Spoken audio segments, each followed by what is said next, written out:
memakai produknya.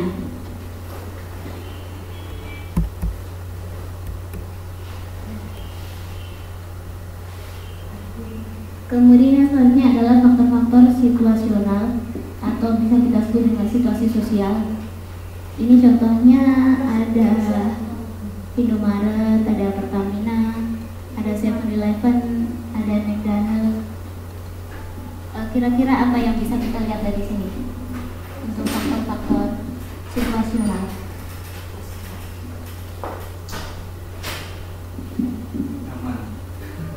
Tingkat kenyamanan, tingkat pelayanannya, kebersihannya. Seperti namanya, faktor situasi ya, jadi itu sangat bergantung pada situasi si konsumen itu sendiri.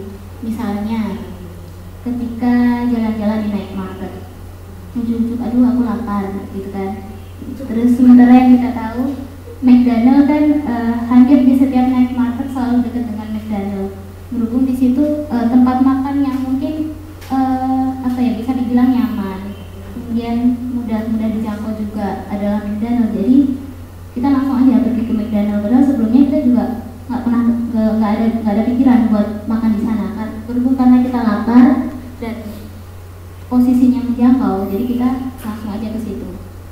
Contoh selanjutnya ada juga Indomaret kalau di Indo, mungkin 2 meter sekali ya ada Indomaret di sepanjang jalan kan.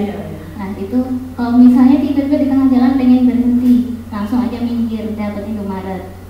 Ada juga 7-Eleven, misalnya di kampus, tengah malam kelaparan, mau keluar kampus jauh, terutama kampus saya di pedalaman banget, hanya ada satu 7-Eleven di dalam kampus. Jadi kalau kelaparan dari dorm langsung aja mau nggak mau ke 7 kan, soalnya jam 11 malam dapur udah tutup, mau keluar gitu juga jauh mau jalan, jadi ya mana yang ada aja seperti itu. Itu beberapa contohnya. Kemudian faktor selanjutnya ada juga nilai, norma, dan peran sosial. Kalau nilai sosial itu tujuan yang dipandang penting oleh suatu masyarakat dan menggambarkan ide-ide bersama dalam suatu budaya tentang cara bertindak yang diinginkan. Kemudian norma itu lebih ke arah apa yang dianggap benar dan apa yang dianggap salah, apa yang dapat diterima dan apa yang tidak. Kemudian dari sini akan menimbulkan suatu peran sosial, yakni pola perilaku spesifik yang diharapkan oleh seseorang dalam perilaku posisi. Untuk ketiga hal ini kira-kira dalam strategi pemasaran contohnya apa?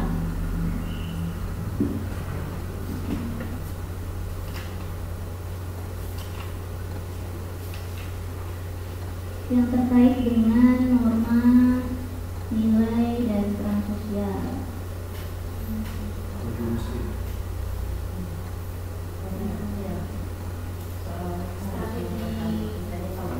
Masyarakat. Jadi mau nggak mau harus pakai Ya bisa. Ya. Jadi kan misalnya produsen jilbab mau jualan di Aceh kan pasti larisnya. Karena mungkin kalau orang asing masuk Aceh juga kan ada aturan mereka harus pakai jilbab seperti itu. Iya betul. Sip. Contohnya seperti itu. Banyakannya sekarang nanti ke Beteng di Jawa itu banyak begitu sekarang. Pakai batik. Mayoritas yang Muslim, kerja kantor, perawat maupun warga yang Muslim biasanya menggunakan baju Muslim. Ya. Itu di daerah saya adalah. Oh gitu. Mayoritas Benar juga. SD sampai mungkin universitas, terus pelajar yang Muslim biasanya. Nah itu kan keadaan semacam itu bisa kalau misalnya kita seorang pebisnis, kita bisa menjadikan keadaan seperti itu sebagai sebuah peluang kan Bu? Peluang bisnis. Ya, jadi Ibu bisa ya, anak saya kan dia mahasiswa juga di sekitar tahun dia sambil jualan baju Muslim. dia sama jilbab Ya. dan karena teman-temannya gitu. Ya itu sebagai seorang pebisnis memang harus pandai-pandai melihat peluang. Ya. Peluang yang ada di lingkungan. Oke lanjut, yang selanjutnya adalah variabel bauran pemasaran. Kira-kira apa yang bisa ditangkap dari gambar-gambar itu?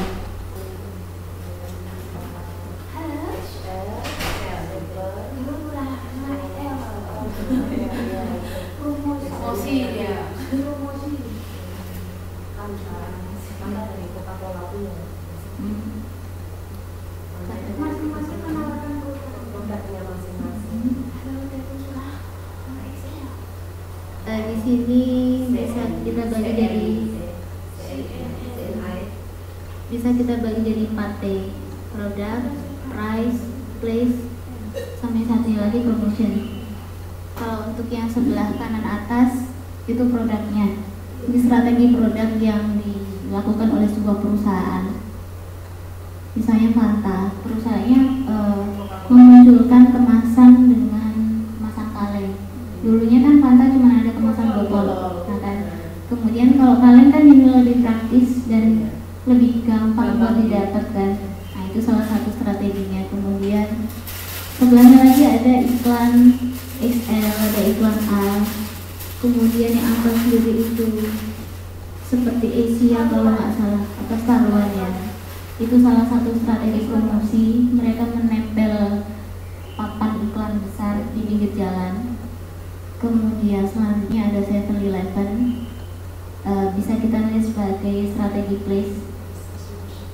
Kita tahu bahwa 7-Eleven itu posisinya selalu di pojok jalan, ya kan? Karena itu mereka pikir pojok jalan itu tempat yang cukup strategis, jadi gampang kan pas belokan. Kemudian ada juga contoh strategi harga. Strategi harga untuk XL semua 49, ternyata 49-nya 49.000 ya. Untuk internet unlimited 49.000, kemudian BlackBerry full service 49.000. Itu salah satu strategi harga yang diterapkan oleh sebuah provider telepon.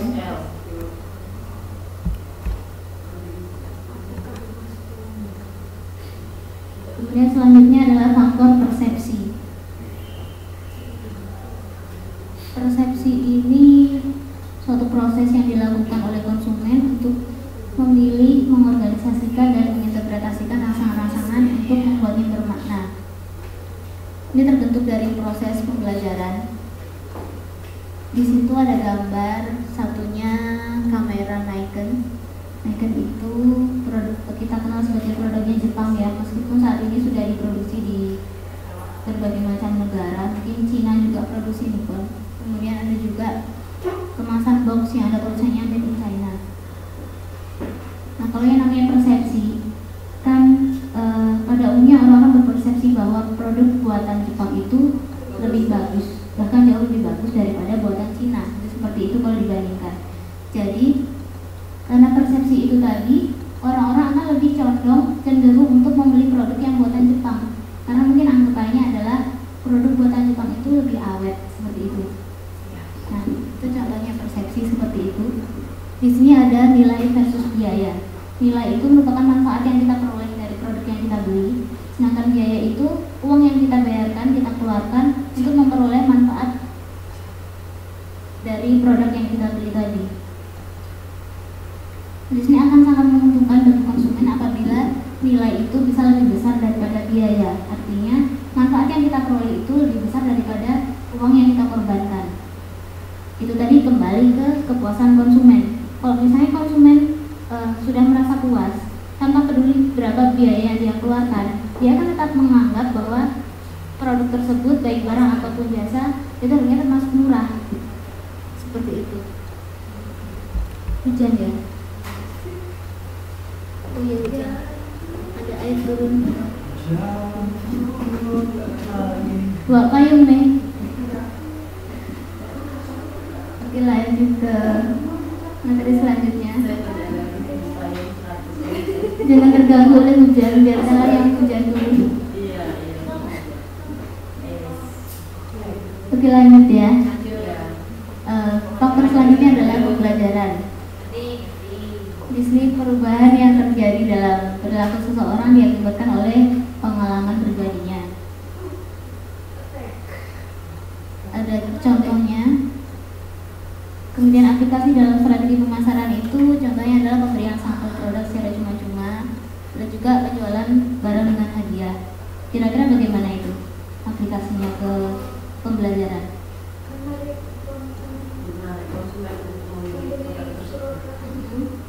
Kemudian selanjutnya dikasih salah satu produk tersebut sampelnya.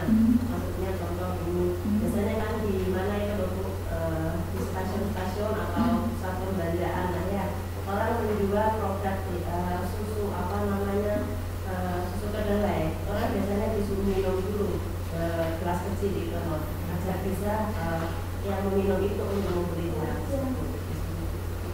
ya, betul. Setelah kita minum kan kita jadi tahu rasanya. Itu kita namakan sebagai proses pembelajaran. Seperti itu. Ada juga contohnya penjualan barang dengan hadiah, misalnya attack ada bonus piring. Jadi kan apalagi orang Indo ya, kan suka banget belanja produk yang ada bonusnya. Saya sendiri juga seperti itu kan.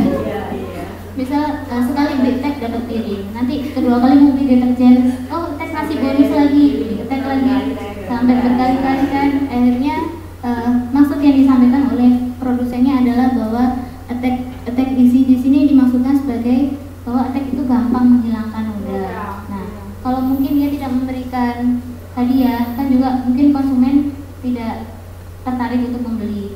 Karena hadiah tadi, konsumen jadi tertarik untuk membeli dan secara tidak langsung konsumen juga belajar dari pengalamannya tersebut.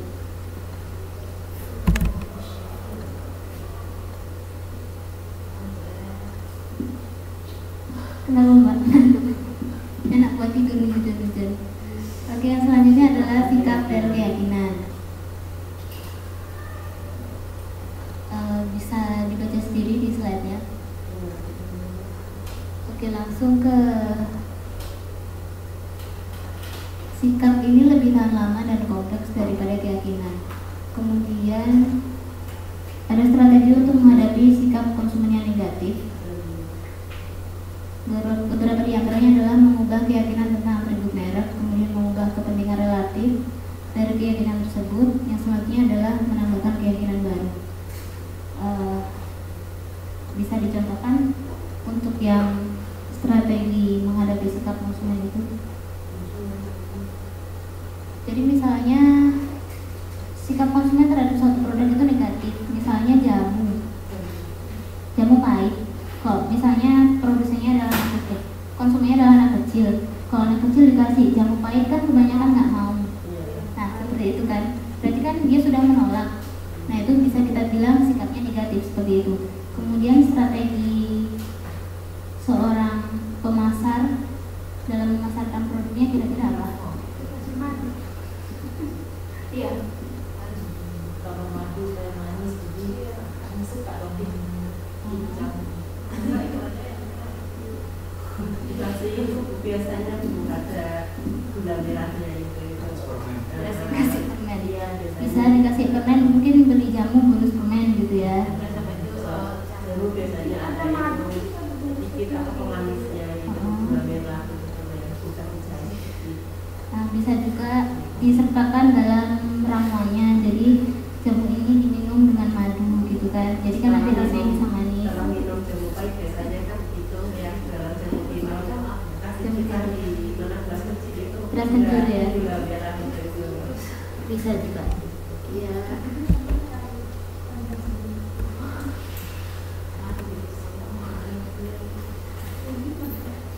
Nah, kemudian ada sedikit hitung-hitungan tentang sikap dan keyakinan.